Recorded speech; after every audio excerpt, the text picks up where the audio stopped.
This UCSD TV program is presented by University of California Television. Like what you learn? Visit our website or follow us on Facebook and Twitter to keep up with the latest programs.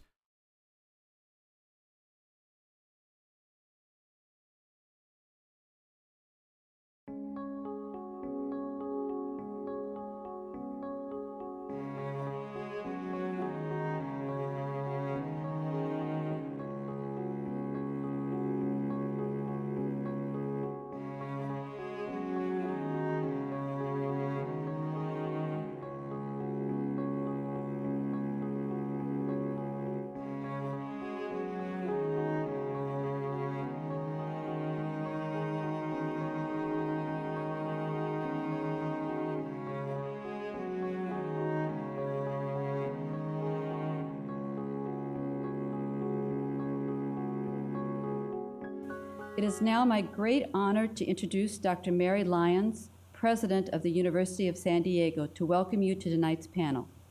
Dr. Lyons.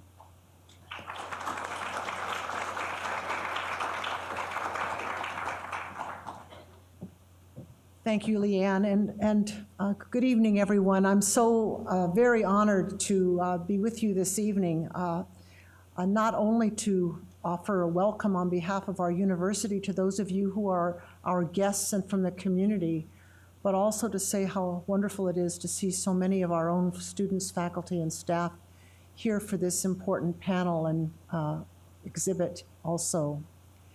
You know, I've had a great love affair with the continent of Africa since my childhood when, as a youngster, I lived in Asmara, Eritrea for a few years.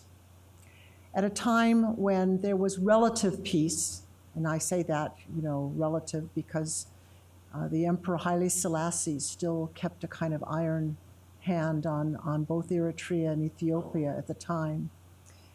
But I was there also at a time when we call it the Suez Crisis of 1956 was unfolding, and classmates of mine were refugees from Morocco and other countries in northern Africa. I've been able to go back to Africa several times since then, but one of the most moving and quite stirring experiences for me was only a couple of years ago when I was hosted by Catholic Relief Services with 3 other university presidents to visit Rwanda and Burundi, hosted so that we would have an experience of the important work that is being done to effect as much reconciliation as possible among an amazing population of men and women who have suffered grievously and yet who are, in my opinion, among the most courageous on this planet in working toward what seems unfathomable to most of us, and that is reconciliation. The photographs in the exhibit that I witnessed just a little while ago captured, I think, so well in the faces of the men and women who are captured by these wonderful photographic artists, the quality of that courage. I can remember so well being in a large assembly in a village not too far outside of Kigali, the capital of Rwanda, where a group of men and women from the village assembled to tell their stories to us, the visitors. The local Catholic priest himself from Rwanda, living in the same simple and very, very impoverished condition as his people, had been working with representatives from Caritas International and Catholic Relief Services to bring about reconciliation among members of that community that had been torn apart, but what yet remained very, very interdependent. A gentleman stood up and gave witness to the atrocities that he perpetrated, the prison term he spent, and the efforts he was making to seek forgiveness of those around him. And after his heart-wrenching story, the woman next to him stood up, told her story of suffering, the members of her family who had been killed, and looked at the gentleman next to her who was in fact the perpetrator, the one who actually had killed so many of her families. And they embraced. They had been reconciled after many, many attempts, many efforts, great resistance on her part, you can understand that. But unbelievably, they had found a way to live together in peace. If you have ever had the opportunity, and I hope some of you will, to visit this marvelous country and have a chance to visit the Genocide Museum, you would notice something that I found very striking. And that is, this is a museum that not only pays homage to the victims of genocide in and around this part of Central East Africa, it reminds us all that occasions as horrific as these are have happened long before the 1990s in Rwanda. The museum depicts the genocides that have happened around the world and in fact are still happening. It is for that reason, but not that reason alone, that we are here tonight. But it is also why we are here in this wonderful school of peace studies, why the university has committed itself to having programs that provide men and women the opportunity to study how best to take their intellectual gifts and their passion and their compassion to work toward communities that will sometimes, hopefully, be free of all of the hatred and all of the discord that can lead to such horrific acts as genocide. I'm very, very honored that we have students from our master's degree in peace study, which is now over a decade old, led by Dr. Otto, whom you met just a moment ago. And we also have students who are seeking a minor in their undergraduate studies in peace and justice. Would those of you who are students here at our university kindly stand so you can be recognized?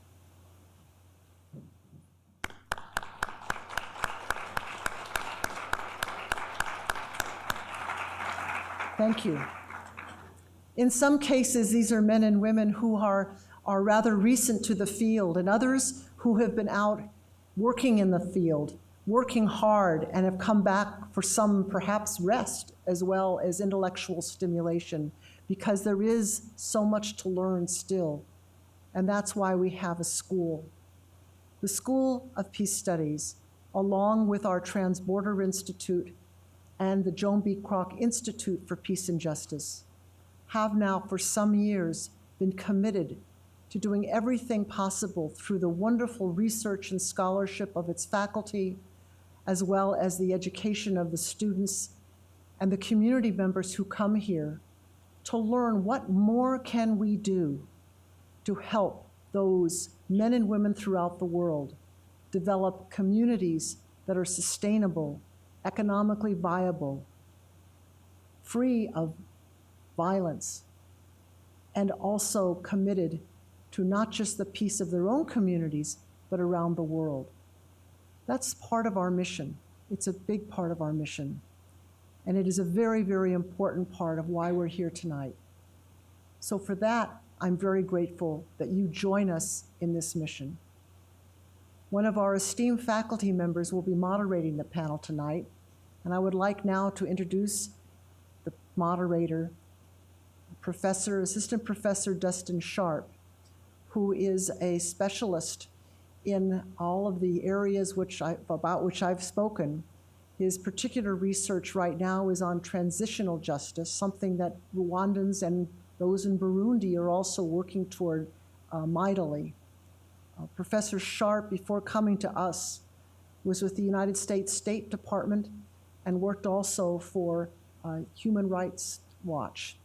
An experienced attorney, he understands the rule of law, and more importantly, probably understands what happens when there is no effective rule of law. So with that, would you please join me in welcoming Professor Sharp to the podium? Thank you.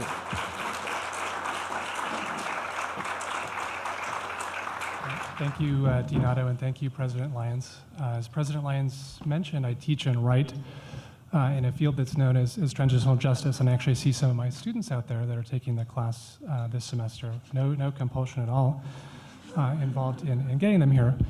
But transitional justice is a field of study that takes a comparative look at how societies reckon with the legal, moral, and political dilemmas responding to mass atrocities. So we start with the Jewish Holocaust in World War II. We can look at the killing fields of Cambodia, and we can look at tonight's subject, Rwanda, to look at similarities. Well, 20 years ago this spring, between 500,000 and 1 million Rwandans were slaughtered in little over 100 days, as the world looked on for the most part in mute witness. And that violence was swift, it was public, it was participatory, it was well organized. These were not hidden in gas chambers behind concentration camp walls. It was one of the most horrific world historical events of the 20th century. And tiny Rwanda has come to cast a very long shadow in the years that have followed. So Rwandan history and the roots of the genocide are, of course, complex and contested, and I can't even pretend to be able to do them justice. We could start with colonial history, and we could look at how Belgian policies helped to strengthen a sense of difference and division between historic groups, historic identities known as Tutsi and Hutu. We could look at the Rwandan Civil War that began in 1990 between the Hutu-led government and the Rwandan Patriotic Front, which was a rebel group largely consisting of Tutsis, who were based in neighboring Uganda, who had fled Rwanda earlier based on earlier pogroms against the Tutsis. Those two sides had just signed a power-sharing agreement in 1993 that did not sit well with Hutu conservatives who were promoting a racial supremacist ideology of Hutu power that reviled Tutsis as outsiders. And of course, we could also start on April 16th, 1994, when the plane carrying the Rwandan and Burundian presidents was shot down on its descent into Kigali, killing all the passengers and being the most immediate trigger of the genocide, which started on the very next day. But the thing to remember, all of these sort of narratives are contested. The thing to remember about the Rwandan genocide is that nothing about it was inevitable. The Rwandan genocide, like all genocides, was planned and orchestrated at the highest levels of government. It was calculated. So when you look back at some of the rhetoric from the mid-90s that looked at Rwanda, that looked at Bosnia and talked about upwellings of ancient tribal hatreds, as if there were some kind of volcano or tsunami that we can't predict and just happens. It was nothing like that at all. Major international powers, including the United States, were aware that something like this might take place. They could see the planning, they could see the handwriting on the wall, and yet they did nothing to stop it when it did happen. And they did nothing even to mitigate it. Even things as simple as radio jamming for the hate speech that was being aired over the radio were not done. The Clinton administration famously, of course, would not even acknowledge that genocide was going on, only referring to acts of genocide, which of course resulted in the famous quip, how many acts of genocide does it take to make a genocide? To which the State Department didn't have an answer. But the testimonies from the genocide perpetrators have made clear since then that ambivalence and that withdrawal on the part of the international community was interpreted as a tacit sign of approval, and it gave encouragement to those who were laboring in Rwanda's killing fields. In the 2 decades that have followed that genocide, those 100 days, the world has paid a very, very heavy price for its failure to do more, because the effects of the genocide weren't limited to tiny Rwanda. They sent shockwaves across the entire subregion and sowed the seeds for the war in the Eastern Democratic Republic of the Congo that's killed upwards of 5 million people and which continues on until this day. So in some sense, the Rwandan conflict that started in 1990 has not ended. It's just actually moved the theater of combat. So the world is right to be ashamed, and Clinton and other world leaders have apologized, have expressed regret. But one of the questions for us tonight is, have we really learned anything in spite of those admissions of regret? After the Jewish Holocaust in World War II, the refrain was, of course, never again. And after Argentina's dirty war, the report of the Truth Commission, the Sabato Commission, was entitled Nunca Más, never again. Of course, that refrain was heard again after Rwanda in the early 90s, never again. And yet, even as we sit here, slaughter and forced starvation of civilians in Syria continues unabated. And so I think when you look at these patterns over time, you can sort of ask yourself, well, what does never again really mean? Maybe it's really only until the next time. So responding to the aftermath of mass atrocity really strains, especially on a Rwandan scale or a Cambodian scale, strains the moral imagination. And shortly after the genocide, the United Nations Security Council established the International Criminal Tribunal for Rwanda. Over the last 20 years, they've convicted nearly 30 individuals, and many of them the chief architects of the genocide. France recently, for example, which has long been accused of harboring suspected genocidaires, has actually convicted Rwanda's former intelligence chief for his involvement in the genocide in their national courts. So those are important legal developments, even if to some people they seem pretty tokenistic in comparison to the scale of what actually happened. So again, it strains the moral imagination. How do you begin to respond to something on that scale? For its part, the Rwandan government has taken very significant steps to punish the perpetrators, to try to forge a new sense of national unity, and to rebuild.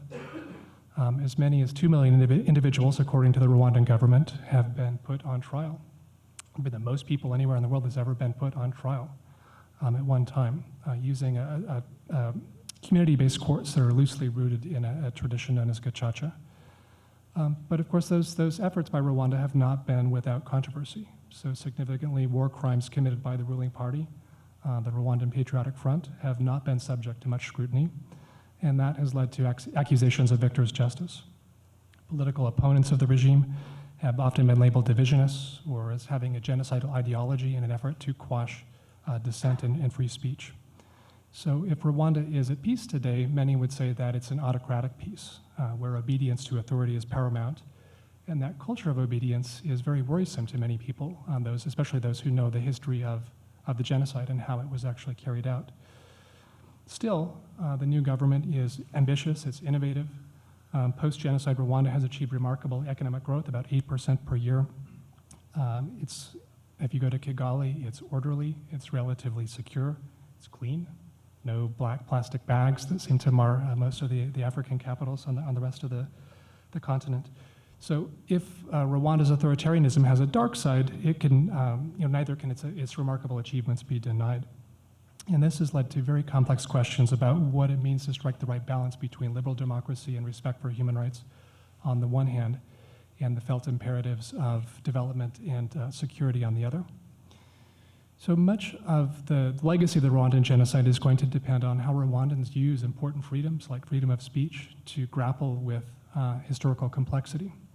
And unlike many other post-conflict countries that my students study, Rwanda did not establish an official truth commission or fact-finding body to try to come up with some national narrative or definitive history. If you look at Rwandan schools, for at least 10 years after the genocide, they simply stopped teaching Rwandan history in schools altogether. Took American history, European history, but not Rwandan history because it was too controversial. And that's worrisome in a country where a large percentage of the population has been born in the last 20 years.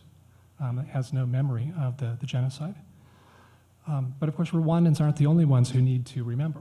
And so part of what we're here to say tonight is that whether never again actually means anything is going to depend upon how the world comes to understand the events of the genocide, including its own failures, its own complacency, and in some cases even a certain form of complicity. So, we're here as part of a worldwide effort. This is not the only genocide commemoration going on in the world. To try to preserve memory, to commemorate, to extrapolate policies, to extrapolate lessons learned for going forward about the Rwandan genocide and how they can be applied today. What more can and should be done to build peace and prevent mass atrocities going forward. And we've had the privilege of seeing a lot of amazing speakers, a lot of amazing panels that come to this theater. But the cast of characters we have today is really one of the most varied and interesting I've seen, and I think that you're in for a real treat. So starting with the order of presentation, we're going to start with Dida Nibagwire, who's a theater actress and playwright who began her career in 2007 in a play called Never Again Rwanda, and has since been in numerous plays and films. And she's going to bring to us a very important perspective, not just as a genocide survivor, but also as a peace builder who uses the arts to promote reconciliation, forgiveness, and respect for human rights. Daniel Bekele is the executive director of the Africa Division of Human Rights Watch, and he oversees a global staff and supervises research and advocacy efforts in the Great Lakes of Africa and everywhere else on the continent. He has a master's in legal studies from Oxford University and is completing a PhD in Oxford as well. Next up, we have Eugene Gattari, who is a former Fulbright Scholar and Gandhi Fellow and an alum of our master's program here in this building. So it's amazing to see the program's old enough now to have one of our alums who's now actually gone out and has enough experience to come back and share that with us all. Guattari has been chief of party for a USAID peace-building project in Rwanda. He's advised the government of Rwanda on programs relating to governance, reconciliation, and accountability. And he's currently a student at the Kennedy School of Government at Harvard University. Next, we have Philip Lancaster, who spent the last 20 years working in Africa and is a world-recognized expert on conflict in the Great Lakes region. After serving as an assistant to General Romeo Dallaire, if any of you read the book Shake Hands with the Devil, that name might sound familiar to you. He went on to work for UNICEF in Sudan, Uganda, Burundi, and has served as the director for the disarmament and demobilization program in the Congo. I guess there's still some work to be done there. And he's now adjunct professor and senior researcher of the University of Victoria, Canada. Finally, we're going to have Paige Sawyer, who's a writer and journalist for 15 years before turning back to her love, the visual arts and photography. And she's recently returned from a 3-month trip to Rwanda, where she was working with a group of young female photojournalists. And she's in the process of launching a project with the Global Press Institute to bring photography education to over 130 women reporters around the world. So with that, I will turn things over to Dida. Thank you. Thank you. I'm Dida, as said, and it's written here. I'm an actress. I use theater for advocacy and education. I've been doing that for since 2006. It started as a personal journey. I'm 27 years old, which means I was 7 years old in '94. Many will think I'm 18, I look young. Even my mother, she looked young, even if she had 10 kids, she looked 20. I was born in a small village in the south of southern province of Rwanda, in a family of 10 children, and in a beautiful village. I don't have so much memory of it. That's the hard part of the life. I just remember running, seeing everyone being killed, and when you're a kid and you're 7, you don't know what's going on. It's just being in a horror movie, and you didn't expect that.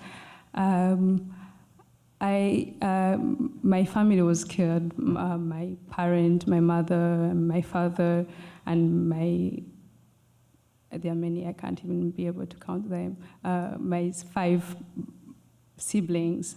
And I remember have the image of people coming to kill my mother, and they had a whole discussion because no one wanted to kill her. Apparently she was very kind to them. She used to give them milk, and everyone was like, I can't kill her. And the other one was like, I can't kill her. And finally one of them killed her, and she didn't completely die, but I always feel like I should at least remember what she was saying. But my sister, she was older than I. She does, but she doesn't like talking about it so much. Since then, when we lost most of them, I had to run with my sister. We spent the night in bushes. She would go steal food at night for us, and people tried to help us, but it was not easy. Some people were not able to risk their life for others. And we ended up in the small city, still in the southern province, to this man who was a vice mayor, I think. He's now sentenced to life, but his daughter went to the same school as my sister. She tried to hide us, but his father said no. He said he doesn't Kroc in his house, and she took us to another place. And sometimes it's crazy how people are. They didn't want to kill us. The place we were, they were saying that they haven't finished their own people. We should wait to be killed. But I think my sister was tired of hiding, running. She was like, we stay here, we die or we don't die. finally, they decided they were going to kill us, and they took us into this hole. They threw us in a big hole with the other dead people. It was really very deep. There was this man who was still alive. And my sister recently, she told me that I asked her if we were dead, because I haven't seen a dead body before, and I didn't know how to die was. But when they threw there and they closed, and I asked her if we were dead, and she said, no, maybe go out of here. And that girl knew that they threw us in, and she had to go pay the killer to take us out. It's also interesting how when you listen to all survivors' story, there is always a good Hutu person who's behind their story. It's not, that's why we shouldn't say, oh, the Hutu killed the Tutsi. The extremist Hutu killed Tutsi, but there's always that good person who rescued people. From then, his friend, a friend of hers took us to hide us, and he took my sister to his mother and me to his brother-in-law. And his brother-in-law, he had like 10 kids, and he wrote my name, his identity, and said I was his last born because I was the same age with his last daughter. That's when it was the end of the 100 days, and RPF was taking the country, and everyone was fleeing to Congo. Everyone was exiling to Congo. I didn't know where they were going. People were going. I live in the house. I went with them. We walked, I don't know how long it took us to get to Bukavu, but it was days and days. We spent the night on the road. And we got to Congo. I lived there a year in the camp. Life was not easy there. There still had people had still ideology. I was telling Phil how they used to tell us that the Tutsi rebels, they were animals, they had tail. And the only person I would think who was in the country was my sister. And I would always sit somewhere and imagine my sister living with animals with tails. They show us monkeys on the road. We passed a national park, and they were like, the RPF are like those animals. They had this teaching that people believed, and for me as a kid, I believed it. I couldn't imagine how my sister lived in that country. I find that men really protected me. Sometimes they would want to kill me. They would say that if I go back to Rwanda, I would say they're in Congo. But he would always say, she's a kid, she can't say anything, she will stay with us. And when it became very bad, he tried and sent me back to Rwanda in '95. My auntie survived, my mother's young sister, so I went to live with her. Living home was easy because there were so many orphans, we were many, we had joy at the house. And when I went to boarding school, that's where many young people, when you're 12, you mostly go to boarding school because it's public and cheaper. That's where I started thinking more about it. My friend would talk about their parent, and I started also thinking about mine. The only image I could get is them being killed. And I had that period that I would always sit somewhere and cry and don't get an explanation. I would even think about it and I couldn't understand it. I would always be like, why this? Why did it happen? Why me? Why not the others? It was a very difficult period for me, but I started writing. I don't know if I had an artistic part in me, but I think that's how it came. I started writing to my mother, and I would always tell her everything, how I'm doing, and I would tell her to greet my siblings and my father. It helped me a lot, and I would hide my notebook under my mattress so no one would see it. But also, I created something in me that I should find something that makes me happy. I started creating comedy play at school and trained my friends, and we perform. When I finished high school, I met these young people. They were doing theater for reconciliation and forgiveness. It was in an NGO called Never Again. I haven't thought much about what I wanted to do or who I wanted to be, because it was too much for me to think who I want to become, because there always that thing that comes. And you even hate life. At some point, feel like, I don't even want to live. Why even living? We started process of writing a play on reconciliation. It was an intermarriage between Hutu and Tutsi, and we wrote a very nice play, and the director was Ugandan, and he asked us, do you really believe in what you've already wrote? And we were about 13 young people from different backgrounds. I was like, no, I can't marry a Hutu. And he's, why do you give the message? Those who can do it, I want to teach people, but if they're able to do it, they can do it. And he told us that first, it's between us. Let's talk about things. And we started talking among us, and everyone had a story, even a worse than mine. And others saw that we all recognize that we all have a story. You can be a survivor. You can be their kids who have their parent in prison for life. And everyone who see them in the village, they see them in their father's image. He's a killer. But as someone who was my age, that person's not a killer.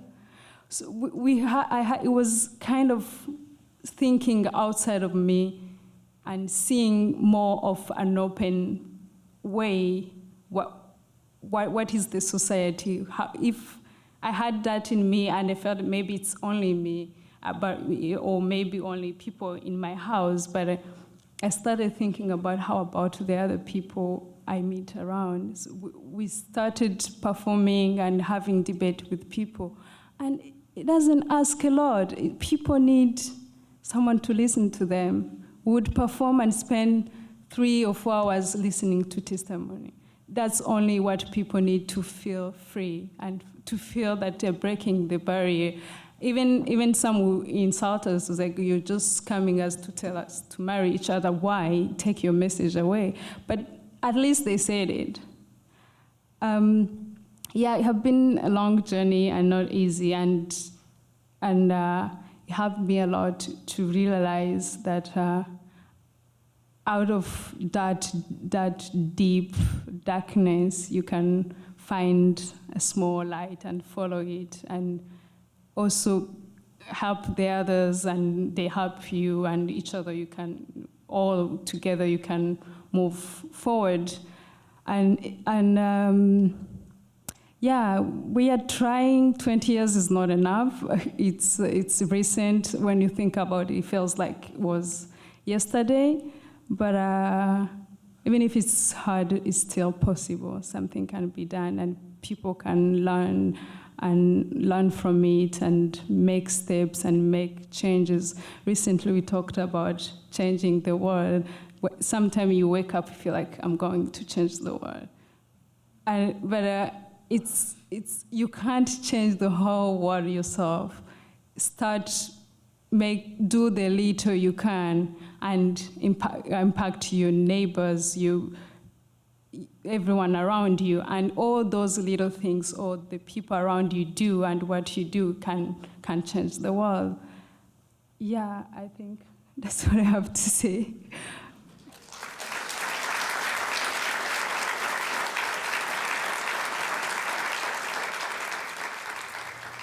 Everyone in Rwanda has different stories, many stories, and not so good stories.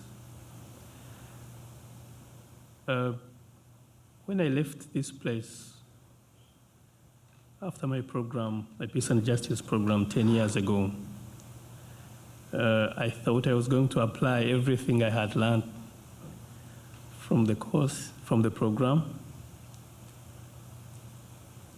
But the first thing I did was to unlearn everything I learned from here. So my first work was working with the local government organizations. It was a program in conjunction with the USAID and the Office of the Ombudsman. So the biggest task they had was to put in place an anti-corruption strategy. Corruption, I've moved several years from where Dida stopped. Before I came to USD, I had worked in Rwanda from 1995, and I was working in education sector, in governance and conflict management, mainly working with the civil society organizations in collaboration with government. My work was to engage the government to make reforms, to put in place policies and programs that should help the people to get back on their feet. So the main target was to address the key areas that had facilitated the genocide in the first place.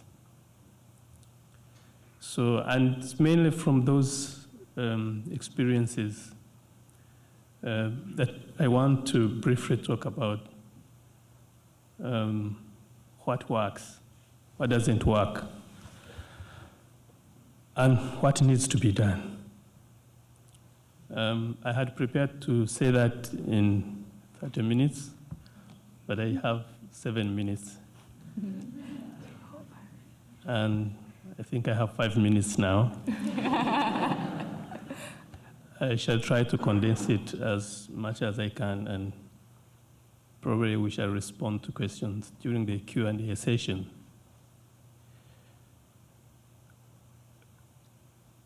The first move to make sure that there was a semblance of human decency and relationship was the Gacaca courts you've heard about.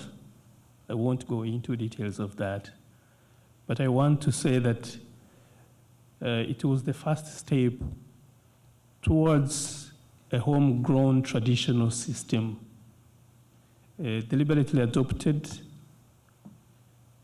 to make sure that everybody was included. So these are traditional systems that people understand, that they live with, they have lived with them before, but they are more modified. So the Gacaca courts were established in every village, on every hill. The process of reconciling people who killed relatives and friends, spouses, children, was a difficult one. But it was an inevitable one at the same time. What I can say is that Gacaca achieved a lot in 6 years. Within a period of 6 years, 1.965 million cases had been processed. Some people were sent to jail for life. Those who confessed for what they did and came out and showed the survivors where they buried their relatives, they were given short sentences and they were processed through short-term arrangements, and they came out. But what I want to say about the Gacaca process, that was a government policy, but the actual work, the actual details of how it worked was mainly done by the young generation, the youth, the generation of Dida. One of the programs which I managed, funded by USAID, was targeting the youth and helping them to take a leadership role within the community. And the leadership role was aimed at bringing the two different communities together, although they were already living together, but aimed at trying to make sure that they can sit together and talk, not in a general level, not in a general level like that we are in General Gacaca courts. But this time it's Rio, they are living together, that's after the trials. And they have to sort out some other disputes that might arise after that. So the youth, they used a lot of methods. Drama is one of what Dida has said. Intermarriages. You can imagine marrying from a family whose father killed your mother. That's a difficult one. But the youth said, we have to move on. We have to make a step and move forward. Another thing that has worked with lessons from which we can learn was I'm trying to think, it's in Kinyarwanda. Most of these traditional systems are in Kinyarwanda, and they are meant to really involve people so that they own them. So one of them is, there's a program aimed at reducing poverty and creating wealth. It's called Jirinha, meaning have a cow. A cow is a sacred animal in our culture. So, but very quickly, what I can say, my time is over. What I can say about that program is that every poor family was given a cow. And the cow was not meant for one person. The cow would be shared by another member of the community, and the chain would continue like that. But the results from that are so amazing that by December last year, milk and milk products from that program have contributed to Rwanda's national economy, and they have earned more than 22 million US dollars.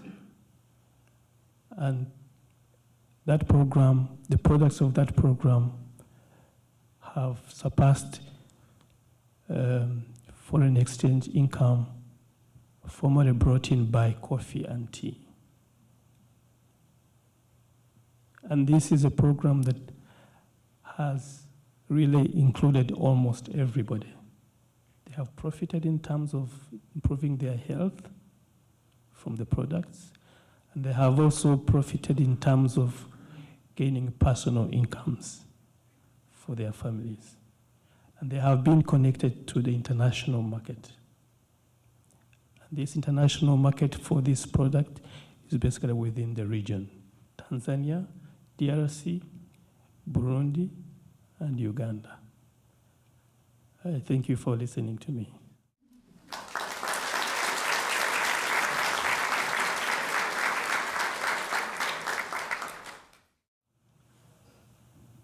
My name is Daniel.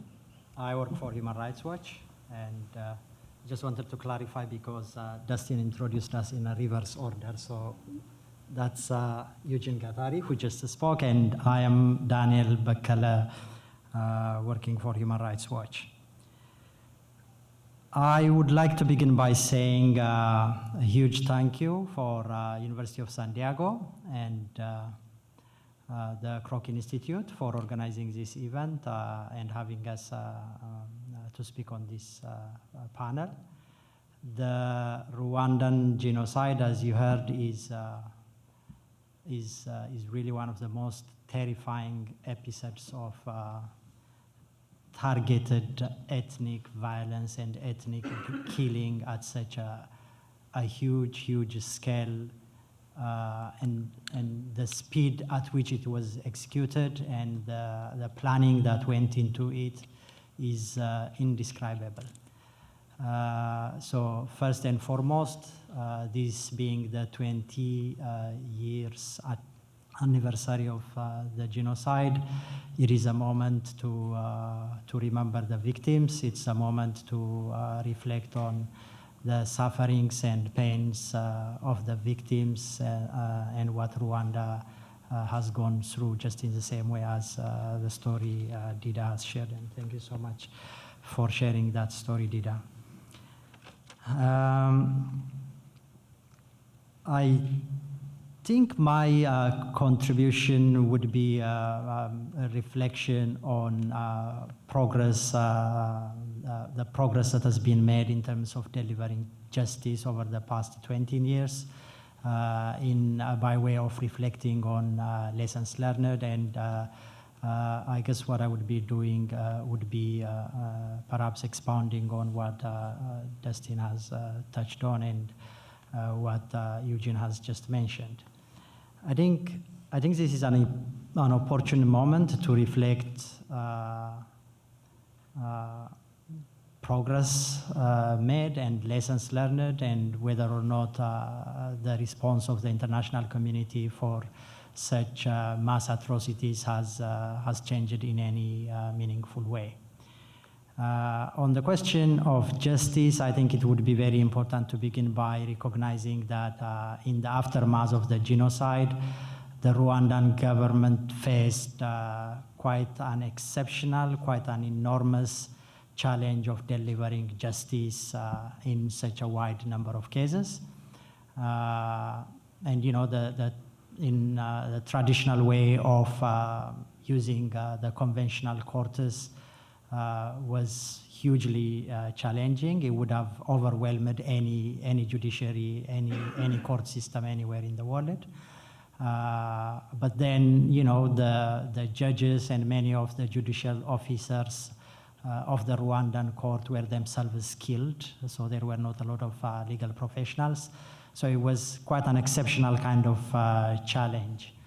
So the Rwandan government has really embarked on this unprecedented and quite a very ambitious program of combining the conventional courts together with a traditional dispute settlement mechanism called the Gacaca courts, which Eugene has explained very well. It was quite an ambitious undertaking, and indeed the Gacaca court process, together with the national court's prosecution, has achieved a significant progress in terms of holding perpetrators to account. Quite a number of, you know, it is, as Eugene has just mentioned, it is close to 2 million cases that have been processed by the Gacaca court, and the speed at which these cases were processed by the Gacaca court is quite remarkable, and the way the Gacaca court has functioned involved the participation of communities, so it was useful and had a lot of positive sides to it. But I think it's also important that to note that there were limitations to it as well. You know, this is not a proper court system, and understandably, it was not really in a position to guarantee fair trial standards. And as a result, particularly at the initial years of the process, there have been really a number of cases in which innocent people have been wrongly arrested, wrongly charged, and wrongly convicted. There was a system put in place to review such incidents, but it unfortunately did not work effectively, and we really have been watching, observing how the Gacaca courts were performing, and it is, I think it's important to note that in that sense, it kind of leaves a little bit of a mixed legacy.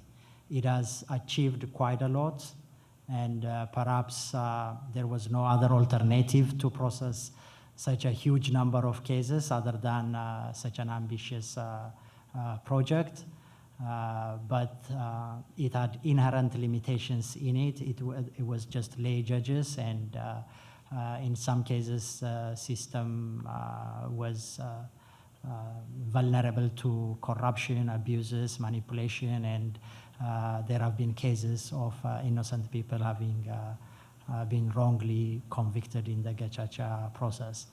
But this does not mean it would diminish the historical significance of this experiment. But I think there is still chance to establish a proper review mechanism and system to make sure that at least some of the most worrying wrong convictions can be corrected. That's one point I wanted to make about the Gacaca court. The trial process of the perpetrators involved in the genocide process was happening not only at the Gacaca courts level, although many of the cases were processed by the Gacaca courts. Prosecutions were happening at various levels, as I'm sure many of you here would know. There was an International Criminal Tribunal for Rwanda, which has handled a certain number of cases, only selected number of cases. And then, in addition to the Gacaca courts, the Rwandan conventional courts have also processed several thousands of cases. There were thousands and thousands of cases that were brought before the courts and processed by the courts. And then there are a certain number of cases that were brought before foreign courts. A number of the perpetrators have since then fled Rwanda, and some are residing in several places in Africa, in Europe, in the US, and in a lot of places. So there have been cases that were brought before foreign courts, and some have led to convictions of the perpetrators.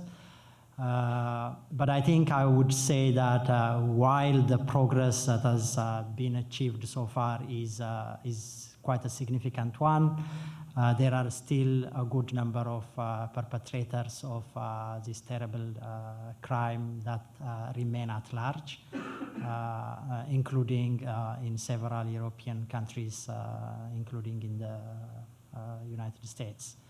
So I think there is still work that needs to be done in terms of apprehending and bringing perpetrators to justice, and extradition to places where they could be tried in fair and fair trial processes. One other limitation in this process was the fact that Dustin has mentioned this very briefly. The genocide was the terrible part of the story, but another atrocity or massacre that has happened in Rwanda at the time is a massacre committed by the forces that defeated the genocidaires. This is basically at the time the rebel movement that defeated the government in power at the time. Was fighting a war against the genocidaires that successfully toppled down the government. But when a number of people fled into, particularly into Eastern Congo, which at the time was Zaire, that has led into quite a terrible massacre of civilians. It does not in any way amount to the genocide committed by the Hutu extremists, but some of it might amount to war crimes or crimes against humanity, and so far there has not been prosecution for that crime. On the Rwanda side, there was an admission of that violations, and certain number of cases have been prosecuted. The International Tribunal, the ICTR in particular, has not prosecuted even a single case from that category. But I think that remains to be one of the worrying concerns on delivering justice for the atrocities that happened during that period. I guess I have totally run over my time, so I will shut up here and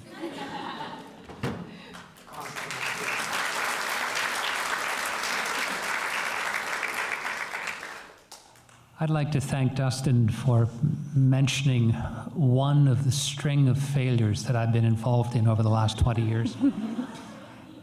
But there's a good side to this. If we are meant to learn from failure, then I must be one of the best instructed people on the planet. I took my second trip to Africa wearing a uniform and carrying a gun, and I landed on the 8th of May of 1994 at a run out the back of a Canadian Hercules aircraft that didn't come to a full stop. I was greeted by General Dallaire and a few other old Canadian Army friends who'd preceded me against the flow of fleeing Belgian and Bangladeshi troops. You may remember that in the early days of the genocide, the Security Council withdrew the mission against the wishes of General Dallaire, and in fact, Dallaire refused to leave, but lost all of his staff-trained officers, his well-trained staff officers, and the Canadian government volunteered to replace the losses. I was among the fortunate few. Many things stand out from those days, but I'd like to share with you a story, a very vivid memory that somehow won't leave, that may help explain the point I'd like to eventually get to in the time that I have. We were near the end of June. At that time, the total UN mission was about 400. Half of us armed and the other half not by UN mandate because they were military observers. They were not allowed to carry weapons. With those small forces, we'd managed to set up a couple of protected areas, one in the Amahoro Stadium, where there were approximately 30,000 people crammed in unspeakable conditions, but relatively safe. And General Dallaire had decided, because of the pace of killings in the rest of the country, that maybe we could save a few more if we could take some of the Hutu from among that group and trade them for Tutsis at risk in other parts of the country. Seemed logical. We set it up. Over the course of the next 5 or 6 days, the convoy coming from one direction or the other would be shot at by one side or both, until General Dallaire lost his temper. And if you've ever seen his films, Roy Dupuis, who plays him, does a pretty good job of portraying this irascible French-Canadian who would fly off the handle really interestingly. But he thumped the desk and warned the liaison officers from both sides that he was going to be at this crossroads where the convoys would generally meet the next day, and he was going to tell the world who fired and who messed up the operation. Well, I was also the general's office boy, so I thought, well, this is a good opportunity coming. I can get some paperwork done. And you can imagine my enthusiasm the next day when I found myself swept up into this little catastrophe. We ended up standing at the crossroads with 20 mil going one way and 50 cal going the other. And the day got very crazy, but that's another story. We managed to get several hundred Hutu going one way and several hundred Tutsi back into a safe, protected area. And we thought we'd done well.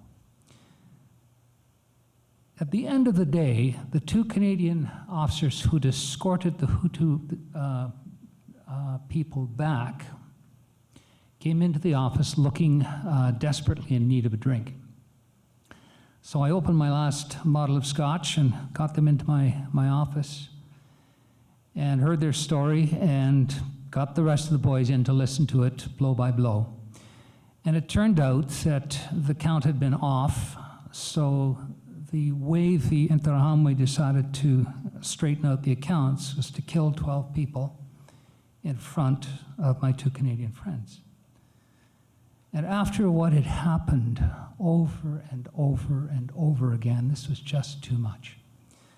Well, we went through it, and the 2 officers, one a young French-Canadian from the Royal 22e Régiment, who said, you know, I can understand what's happening. I can get my mind around all of it, but what I don't understand is why us? Why are we here? The other fellow is this long-in-the-tooth Newfoundlander who'd been around the block a few times. He took a drag of his cigarette, he looked up, and he said, son, there is no one else, just us. Just us. And at that point in time, it all came clear. If you look at the structure of decision-making around that moment in time, the international community, the collective decisions in each of the nations that could have done something but chose not to. It was just us. Today, we see similar sorts of problems going on and a similar, rather impressive capacity to look away, to not respond, to not take seriously problems that are happening too far away or in an area that we're not interested in. And if we ask people today on those missions, we get the same answer, just them. Each one feeling like they'd been put there and abandoned, not supported. Today, United Nations peacekeeping missions don't have contributions, troop contributions from first world nations. There just aren't any. It's been contracted out, in a manner of speaking, to nations with large armies and different traditions. If you look today at missions like MONUSCO in Congo, you find that there's a brigade of Indian and a brigade of Pakistani troops, good soldiers. But they come without diplomatic support in Kinshasa, the capital of Congo. They come without first world media that could keep the world's attention focused on the problem. They also come with some other baggage that I don't want to go into. But that mission, the mission in South Sudan, these sorts of missions require us, but this time a larger us. The group of people who see a problem and want to do something about it and are not content to sit and let someone else do it. And I throw it as my last statement here that we have a problem.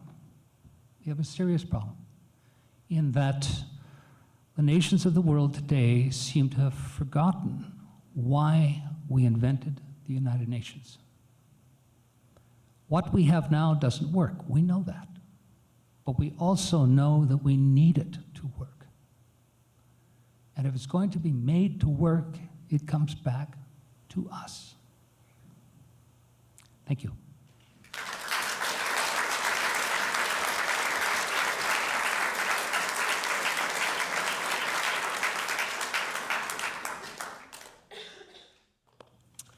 So I moved to Rwanda in early 2012 with my husband and with my 2 kids.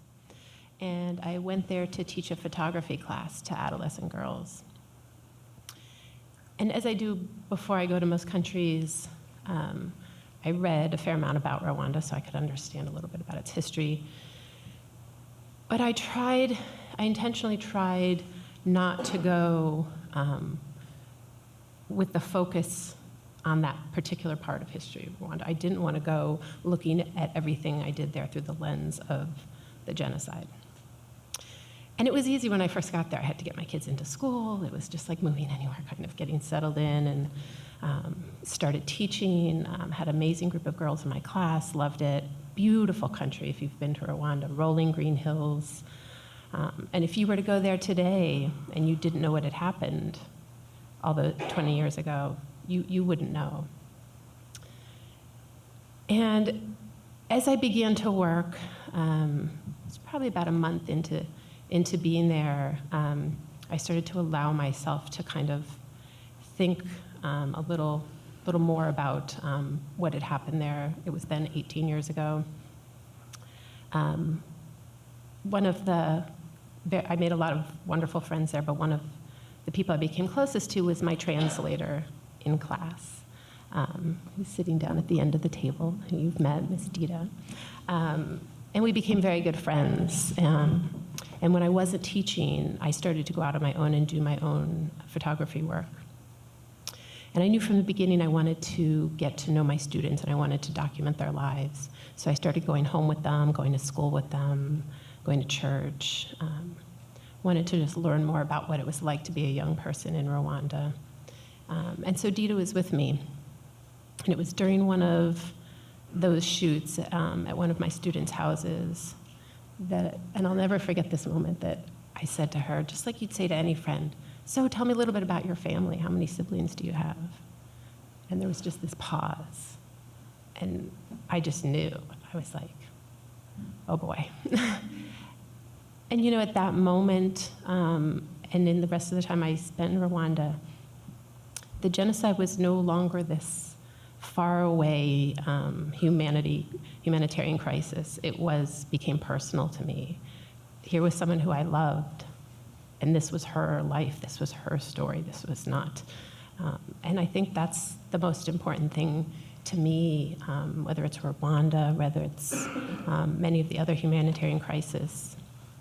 There's so many personal stories, and I think a lot of the commemorations going on are so important because it gives people a chance to tell their personal stories. This was not one event. This was many, many people whose lives were changed forever. So I tried to imagine, I started allowing myself to see some of the undercurrents that I could then see were there in people's lives. And even though it wasn't on the surface, even though, like I said, if you went there today, it wouldn't jump out at you, you do start to see some of the tensions that are still there and some of the wounds people carry. And I started to want to understand what this was like. And, in particular, I would look at Dida, who was 7 at the time. And when we lived there, my daughters were, I think, 7 and 9. And I thought, and she became very close with my daughters. They're very close now. And I would see her with my daughter and think, I can't imagine that. I can't imagine her having to go through that. And then I look at Rwandans now, whether it's Dida or the other people, and they are so strong. I mean, there's such a light and such a positivity, and I'm just blown away by that. And I have learned so much about the strength of the human spirit, to go on, to forgive. I honestly don't know that I could forgive the way so many people there have, the way they've been willing to reconcile. And I know that, people will say it was their only choice, but it's pretty extraordinary. And they have my utmost respect and admiration for that. It's taught me a lot about myself and what people are capable of. And, I'm pleased, too, to be able to represent the photographers who were in the exhibit. I hope you've had a chance to see it. Photography, for me, is a way to try to understand things. It's a way to try to see and explore. It allows me to enter people's lives and to tell their stories. Teaching photography, which I kind of got into accidentally, but I love it, and gives me the chance to teach other people to tell their own stories, which ends up in many cases being even more rewarding for me. One of the other things that I'm doing now is I'm a photojournalism trainer and photo editor for an organization called Global Press Institute, which if you haven't seen it, I encourage you to check it out. And that's what we do. We empower women journalists around the world to tell their own stories from their communities. We feel like they're the best people to tell their stories. And so teaching them photography and seeing them tell their stories is very, very rewarding. We have a desk in Rwanda, and that desk in particular holds a very special place in my heart. I plan to go back, not only for that job, but to go back and continue my personal work, continuing to tell stories of Rwandans. I think the arts in particular are just a really great way, especially for young generations, whether it's photography. There's some art galleries there that some young people in Dida's generation have started. And I think it's just been a great way for them to learn to heal, to process, as they continue to try to move forward and come to grips with their past. But I have a lot of hope for Rwanda. There's still a lot of things they have, a lot of struggles, but I look forward to continuing to go back and continuing to tell their stories, and hopefully I can continue to share pictures and the stories that I bring back.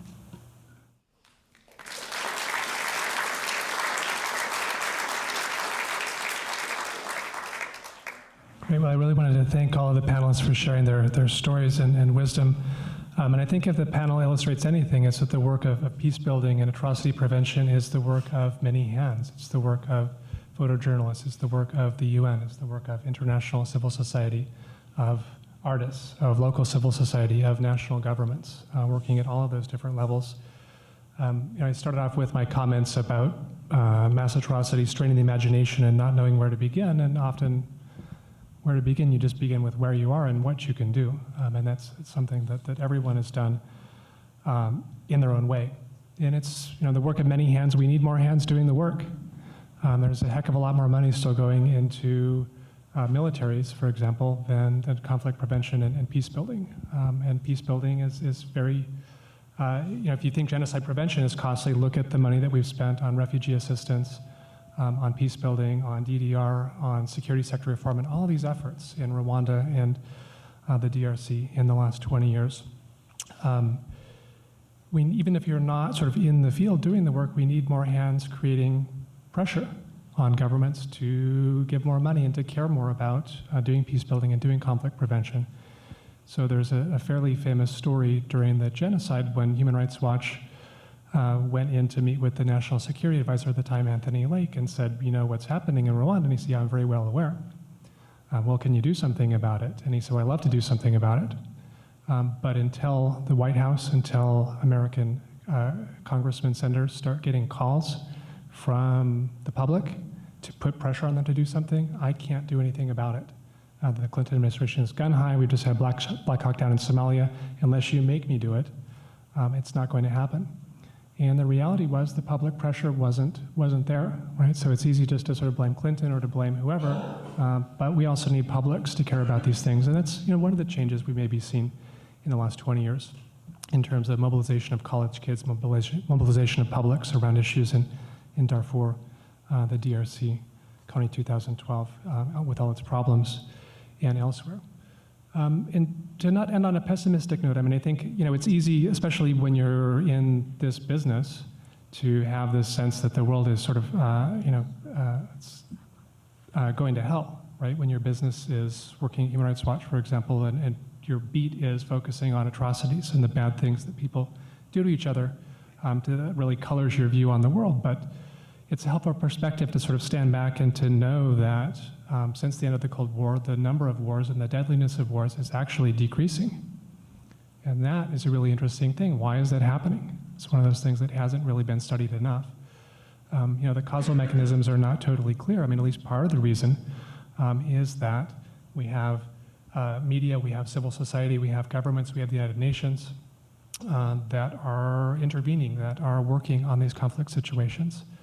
And so, maybe that's a small sign of hope that things can get better. It doesn't have to be, yes, genocides have always happened. We'll probably have other genocides. But, if the number of conflicts and the deadliness of those conflicts is going down, surely that means that we as a species are doing something right. We need to figure out what that is and keep doing more of it. Well, we have about 40 minutes then for Q&A, and we have a couple of roving mics. So I would just ask you to keep your question brief, and please make it a question. I'm actually going to prioritize at the outset students who are here before turning things over to the larger public, just because sometimes the students are bashful and they don't raise their hand and they don't get asked their question. Thank you, Professor Sharp. Thank you all, panelists, for coming here and sharing with us your perspective stories.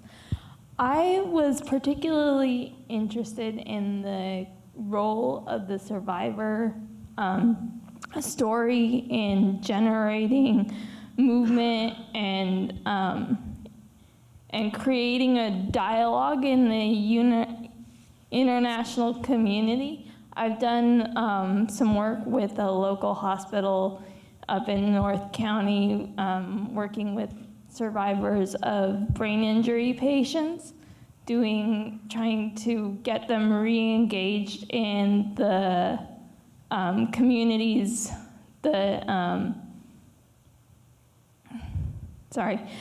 getting them re-engaged in policies and events that are going on, current events that are happening in the world. And I wanted to ask the panelists, what are some tools and tactics that you have utilized or think that we can utilize to insert their narrative back into public policy?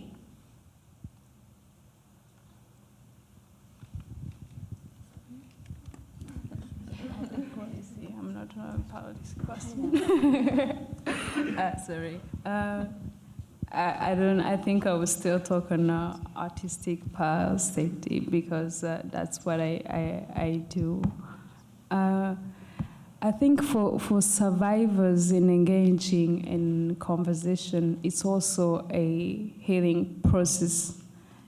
It's because you need to understand. We are always looking for answers, and we can't find those answers, and we are keeping looking. It's that looking that you engage. You want to know how other people think. Why did this happen? Especially for young people. For us, it's more about looking for answers, and then in looking for those answers, you want everyone to contribute and tell a story.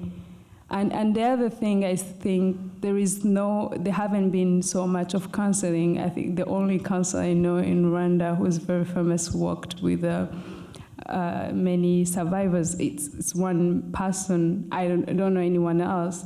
So people in the process of getting out of that trauma, it's also that people need to share.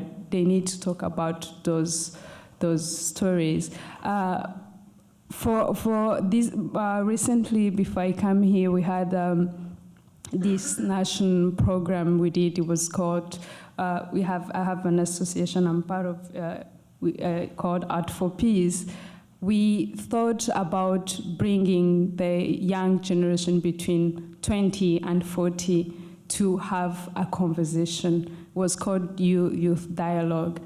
Where are we? How are we moving forward?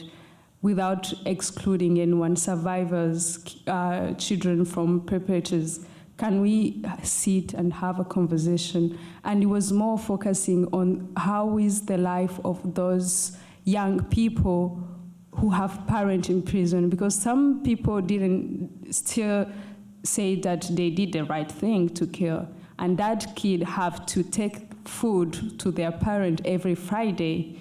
They have both sides of the story. They have their parent in prison telling them, we did the right thing. They have the government telling them, they are wrong, you have to move forward, you have to be creative, entrepreneurship, and they have the society they live in. Everyone sees them in the image of their parent. And we wanted to create a safe space for those people. And we were lucky to be supported by the First Lady. And we toured, when I came, we had already done 15 districts out of 30, and they're still doing the same work. And it was very successful. We would go and take famous musicians. We first dance, everyone enjoyed, and then we start talking. We hear testimony. And you find someone, everyone wants to talk. We would spend everyone has a story and they need someone to listen to, just only listening. So yeah, that's what I can say. It's survivors engaging kind of personal healing and trying to understand. I think we will never understand, but at least it makes you keep moving on and live. Yeah, thank you. Could I just have a few more words to add to that? Rwanda has been very successful in dealing not just with survivors, but with perpetrators who've come back in the last few years from the bush in Congo. Some who are members of an outfit called the FDLR, which is a rebel group still fighting the existing Rwandan government. They put them through a process of debriefing where they do group storytelling and they tell their stories. And then they split up, change the groups, they tell their stories again and again and again. And they eventually get to the point where they work through it. I've seen the same technique used in dealing with post-traumatic stress in the military. Just retelling. The trick always is to find somebody who can hear you. So the stories seem to work best when they're told to an audience that can hear. And the last point, if you're looking for reference material on it, there has just been published a report from the Canadian Truth and Reconciliation Commission dealing with First Nations experience of forced residential schooling. Given the problems with the Gacaca courts protecting procedural rights for the accused, what would you, if you could turn back the clock, would you do the Gacaca courts again, or would you do something different, and what would that be for prosecutions? Yeah, as I said, it's hard to think of what else could have been done in Rwanda, to be honest. It was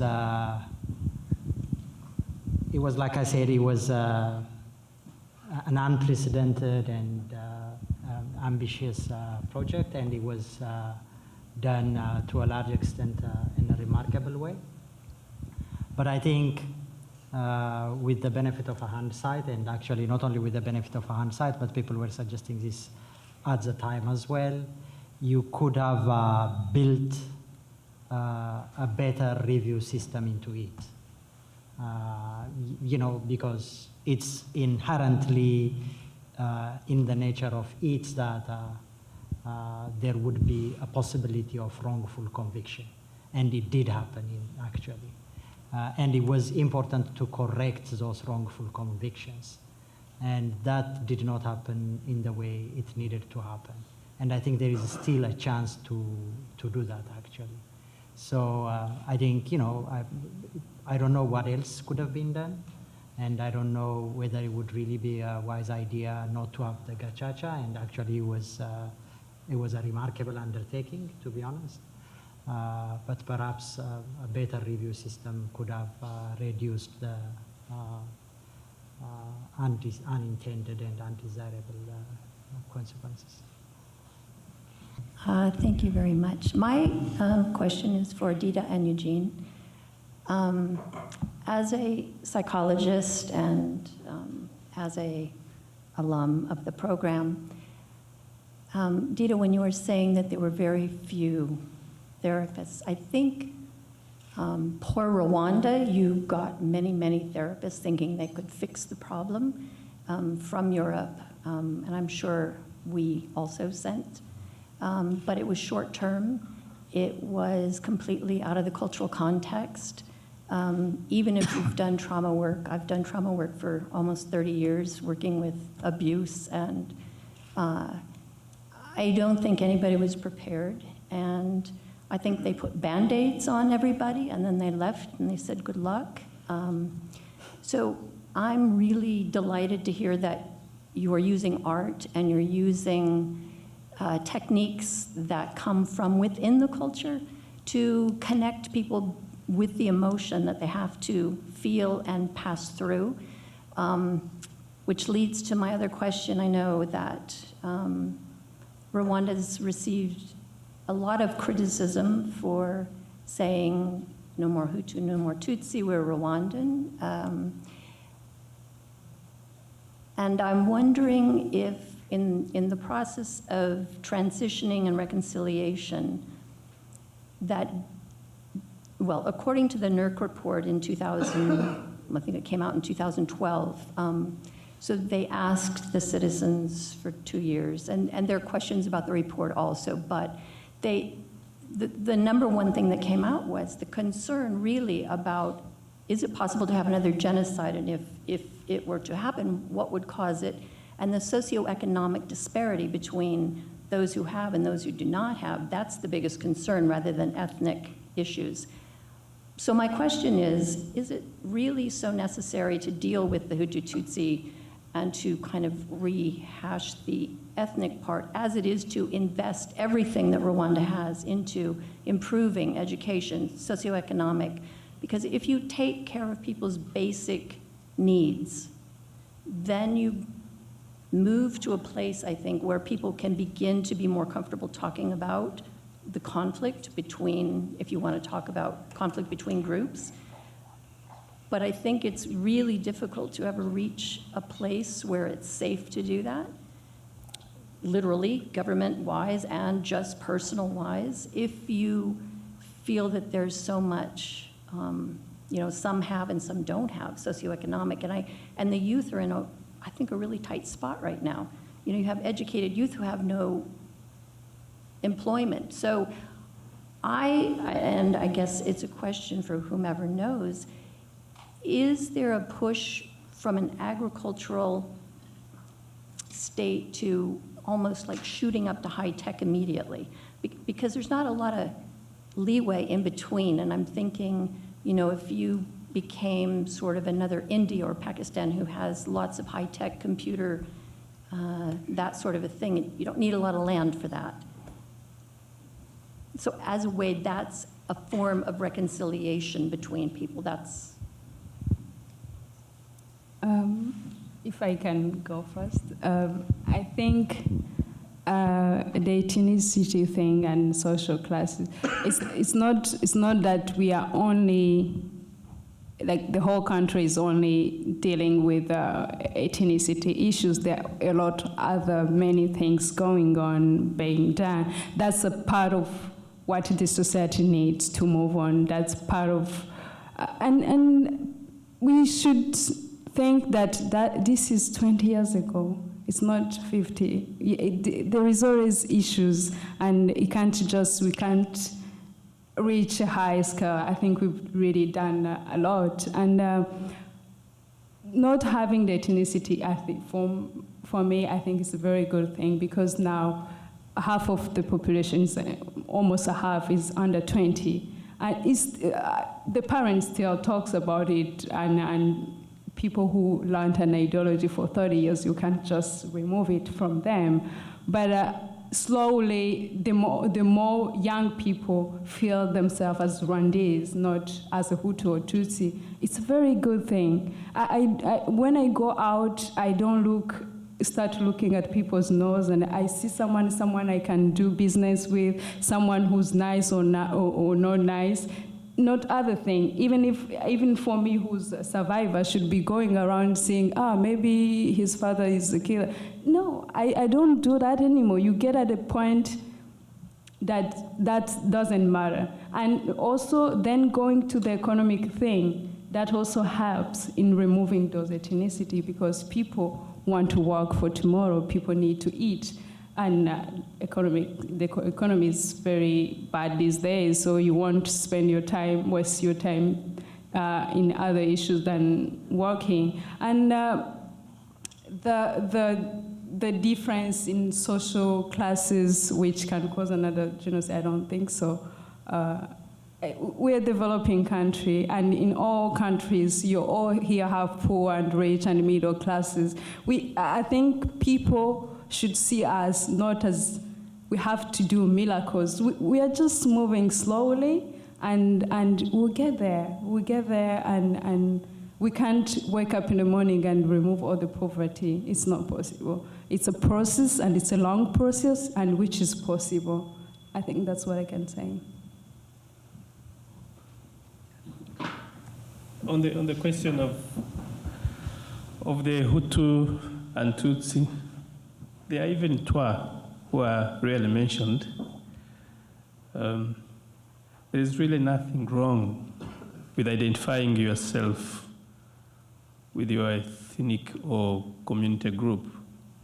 But the most important thing is, what value does that add to my being with my neighbors and to my life and to my way of living? I think I should correct this. There was no official policy to avoid the ethnicity issue in Rwanda. To the best of my knowledge, in the last 20 years I've been in Rwanda, there's nothing official saying that you shouldn't mention Tutsi or Hutu or Twa. If really some people feel that it's a factor that should be included in the development dimension, then at some point we shall have to think about another fourth ethnic group coming out of the marriages between the Hutu and Tutsi. Regarding reliance on agriculture, definitely we are not, when I say we, I'm talking of Rwandans, we're not going to be relying on land in the next few years. You can imagine many people died during genocide, but by 2012 statistics, the population of Rwanda is 11.4 million people and counting. And Rwanda is very small. I would say very small. I don't have the exact figure, but you would check it and divide the number of those millions of people on the square miles of land. There is a deliberate effort to invest in human capital development, and this is engineered towards technology, IT, ICT, and mainly investing in education of our human capacities. So the future is on building individuals' skills, and probably through education, and probably selling those skills to people who need them in exchange for some things which we don't have. That's all I can say about it. Thank you. Thank you. I was interested that no one mentioned the Convention Against Genocide, one of the few treaties that the United States has ratified and is a state party to it. And some say that the refusal of Tony Lake and the Clinton administration, for which I believe Bill Clinton later apologized, to give him credit, but they didn't want to acknowledge the genocide because then they would have to fulfill the requirements of the convention. So do you think the Convention Against Genocide is now a dead letter? Or is there something we can do to revive it? This is a question for anyone. It's a good question for Daniel.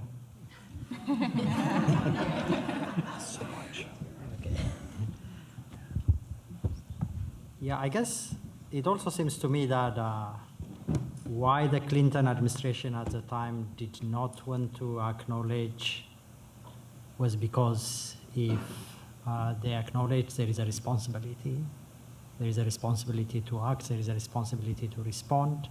So I guess that's one of the reasons why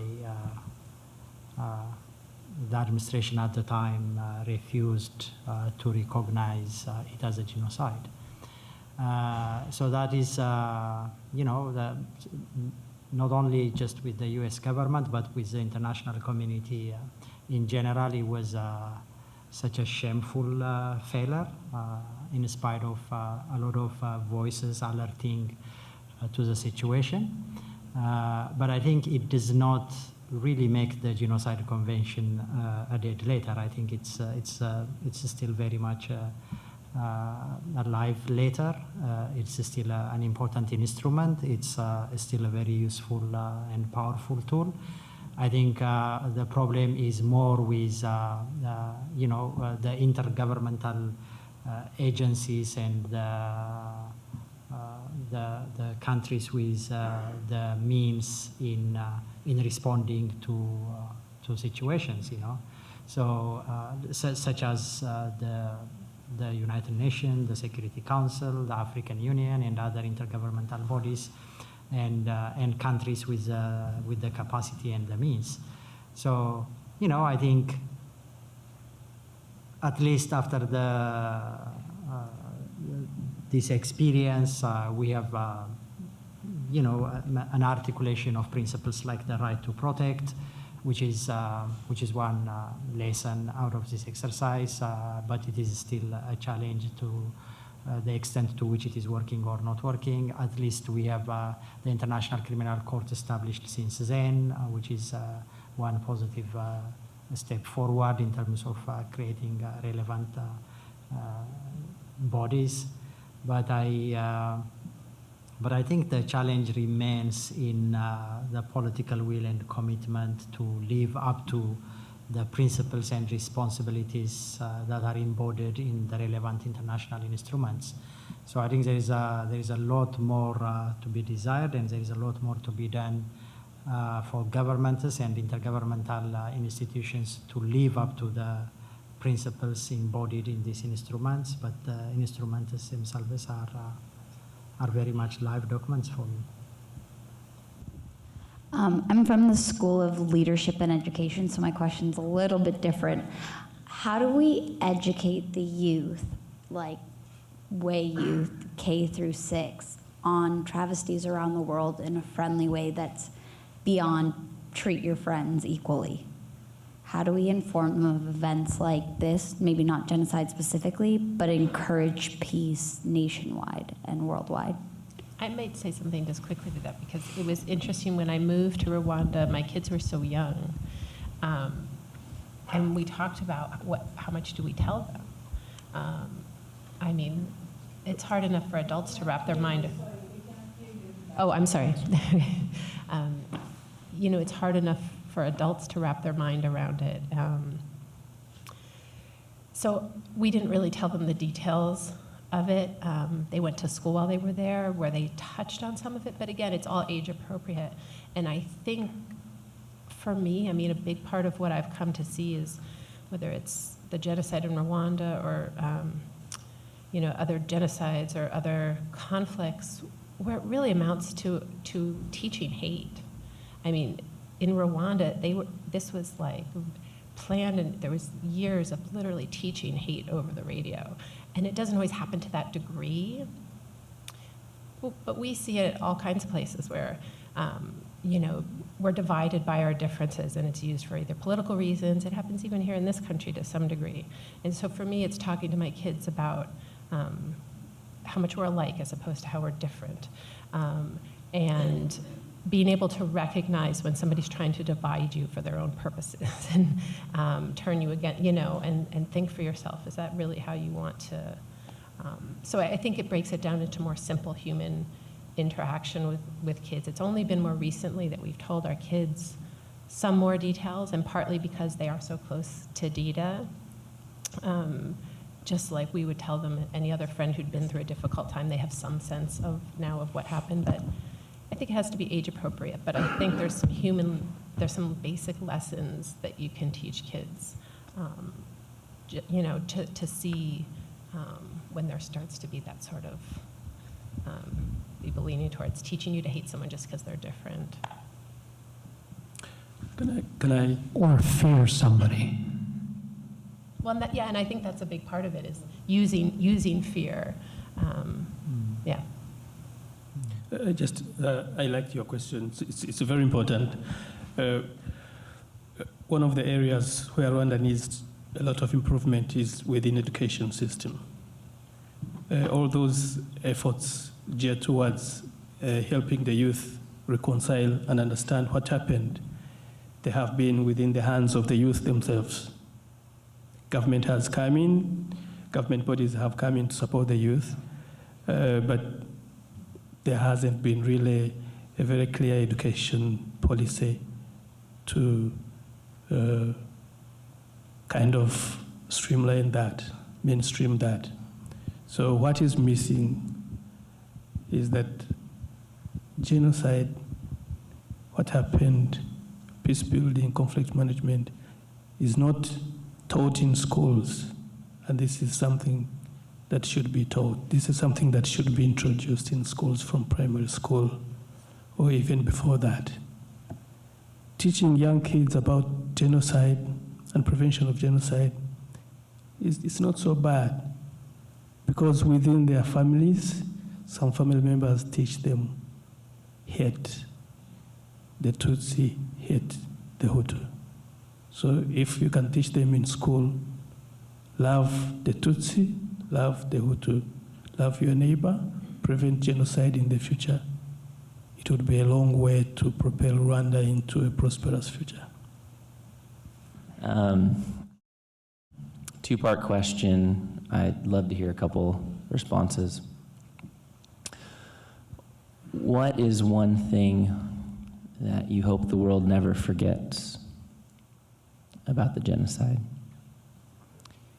And how can we use that remembrance as an international community to create a better today and a better tomorrow?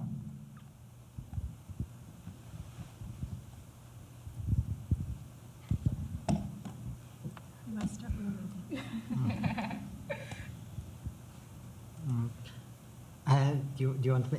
For me, I would say one thing I would like to see the world remembering or not forgetting about the genocide is like I just said, the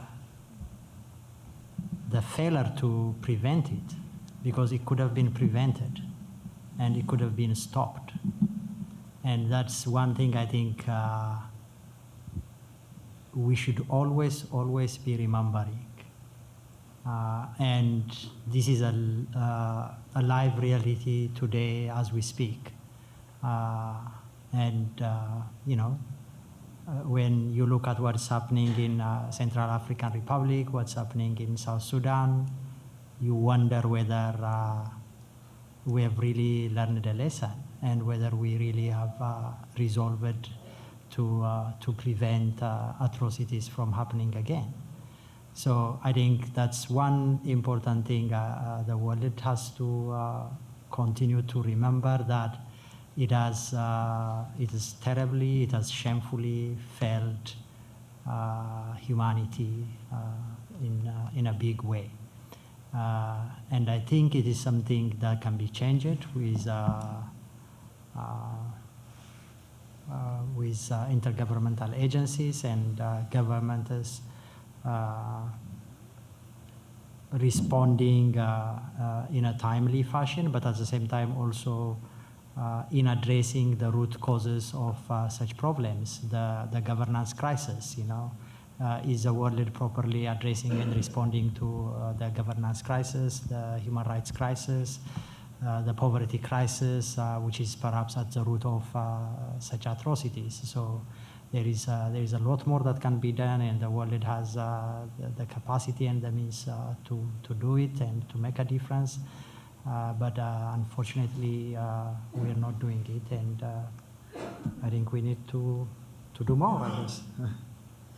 I'd like the world to reflect upon and remember the terrible consequences of fear left unchecked. Fear and weakness, boy, You know, they breed resentment and they open up a society to the kinds of manipulation that make genocides possible. I would add to that just a story that I remember reading at the Genocide Museum that I think illustrates how that fear and hatred can be created, and that I think we need to be more alert to when we see that being happening. There was a young man's story who, you know, he was Hutu, and he heard, you know, for this long period of time, over a year, 2 years, the propaganda on the radio about fearing the Tutsis, and they were going to come and kill them, so the Hutu needed to be prepared to protect themselves. And so he believed that, and he built a pit in his yard, and his plan was to hide the rest of his Hutu family when the Tutsis came for them, which is what they were being told. They should fear the Tutsis. When the genocide happened, it became immediately clear to him that it was all a lie, that it was in fact the other way around. And the first thing he did was to try to find as many of his Tutsi neighbors as he could and hide them. So this was clearly a man that did not have that innate hate. He did not have, but that fear was created in him, and he believed it. And so many people acted on that. So I think some of the precursors to something like this is that creation of fear and hatred, and I think we can be more aware of that and not brush it off as might, in some cases, oh, it's minor. It's, you know what, that's the building block to starting to dehumanize other people and starting to fear them. They convince millions of people to turn against their neighbors, most of whom never would have normally done that.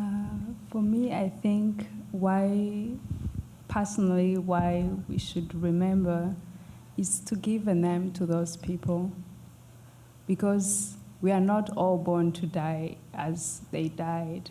And it's not even only in Rwanda, it's to give a name to all those people, victim of violence everywhere, and reflect, it makes us reflect about humanism. What is a human being? If we can let another human die in that way, then yeah, I think it gives us a sense of give the value to a human being, and also I always say that it's always sad for me to think about all the children in Sudan or the children in Central Africa. I imagine, where would they be in 20 years or 30 years? Would they be able to overcome all things they're going through? And I think also that gives me the courage to remember those people and help the others who've been through that to move on. It's very necessary. It's and also keeping mostly for the survivors. It's for us to keep to even deeper and find the good memories of those people. Why should we always, like for me, I only had the bad memory, but talking with my sister, I just start getting those new other good memories of those people, so I won't spend my whole life crying. And yeah, it's a lot of things. Yeah. If out of more than 100 US universities could do what USD did today, your representatives, congressmen and congresswomen, who some of them will be members of the UN management system, they would stand up and listen and say, these are universities, these are institutions of education. They have information. They are standing up. If it could be done on a large scale, in these remaining days, we have 100 days of remembrance. If it could be done, it could stick to the memory of people who make decisions in the world. And the chances of this happening again would be minimized in the future. Thank you. So I think it's a really great note to end on. I know there were still a lot of hands out there, but in a moment, I would encourage you to mob the panelists with any questions you have that didn't get answered. And I'm going to turn things over to Derek. So my name is Derek Cartwright, and I'm the director of University Galleries. And it's my role at this point to send you all home.